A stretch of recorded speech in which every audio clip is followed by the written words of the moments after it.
सभी भक्तों को राधे राधे। तो आज हम आपके सामने एक नई वीडियो लेकर आ चुके हैं। जैसा कि आप सभी को पता है कि अब करवा चौथ आने वाला है और करवा चौथ के दिन का इंतजार सभी सुहागन महिलाओं को बहुत ही बेसब्री से होता है।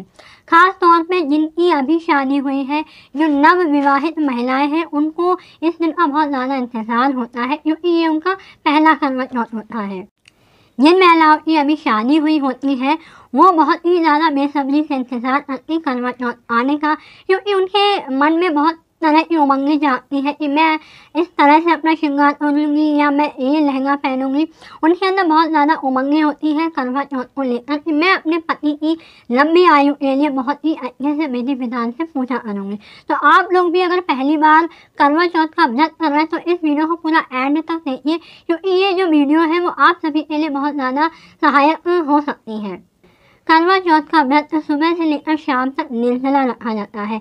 इस दिन शाम को चांद की पूजा की जाती है, उसके बाद ही पति की पूजा की जाती है, उसके बाद ही करवा चौथ का जो व्रत है वो सफल माना जाता है। करवा चौथ के दिन सभी सुहागन महिलाएं अपने पति की लंबी आयु के लिए बहुत ही मन से व्रत करती हैं। हर साल बड़ी संख्या में नव विवाहित महिलाएं इस व्रत को करती हैं और नव विवाहित महिलाओं के लिए ये व्रत बहुत ही ज़्यादा इंतज़ार का होता है कि उनका जो पहला करवा चौथ होता है। अगर आप भी पहली बार करवा चौथ व्रत रख रहे हैं तो उन सभी महिलाओं को इन सभी बातों का ध्यान रखना बहुत अधिक आवश्यक है। करवा चौथ और व्रत करने वाली उन स्त्रियों को इन खास परंपरा और नियमों का पालन करना चाहिए। पहला ये है कि व्रत के दिन पूजा सामग्री और श्रृंगार की तैयारी उन महिलाओं को पहले से ही कर लेनी चाहिए। दूसरा, सभी सुहागन महिलाओं को करवा चौथ के दिन स्नान आदि करके पूरा 16 श्रृंगार करना चाहिए, क्योंकि ऐसा शुभ माना जाता है। तीसरा ये है कि शाम की पूजा में भी हर सुहागन स्त्री को पूरे 16 श्रृंगार में ही बैठना चाहिए और उसके बाद ही पूजा करनी चाहिए। करवा चौथ के दिन मिट्टी से शिव परिवार को बनाया जाता है। माँ पार्वती, गणेश जी और शिव जी को बनाकर उनकी पूजा की जाती है और उसके बाद व्रत कथा पढ़ी जाती है। करवा चौथ व्रत में सुबह सर्दी से अपने दिन की शुरुआत करें। सास अपनी बहू को श्रृंगार, मिठाई और वस्त्र देती है, जो 4 बजे से पहले ही उसको ग्रहण करना होता है, यानी कि खाना होता है। इस तरह से सास सरगी देती है, उसी तरह से बहू के मायके से भी सरगी का सामान आता है। इसमें वस्त्र, मिठाई और श्रृंगार का सामान होता है, जो कि पूजा के पहले ही इसको लिया जाता है।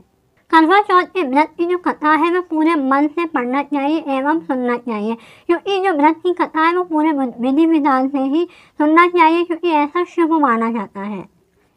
ज़्यादातर महिलाएं हैं शाम की पूजा व्रत कथा पढ़ने के बाद, पूरा 16 श्रृंगार करने के बाद कुछ महिलाएं ऐसी हैं जो जूस या चाय पी लेती है। तो अगर आप भी ऐसा करना चाहें, अगर आप भी जूस या चाय पीना चाहें तो आप पी सकते हैं अपनी सामर्थ्य के अनुसार। वैसे तो ये व्रत निर्जला रखा जाता है। यदि आपके शरीर में कोई रोग है या आपका स्वास्थ्य ठीक नहीं है तो आप जूस या चाय पी सकते हैं, क्योंकि भगवान जो करवा चौथ माँ है उनको आपकी परेशानी, आपके स्वास्थ्य के बारे में उनको अच्छे से पता है। तो इस तरह आप परेशान ना हो कि आपका व्रत खंडित हो जाएगा। रात को चाँद निकलने के बाद चाँद की आरती करें, पूरे विधि विधान से पूजा करें और उसी आरती से अपने पति की भी आरती करें।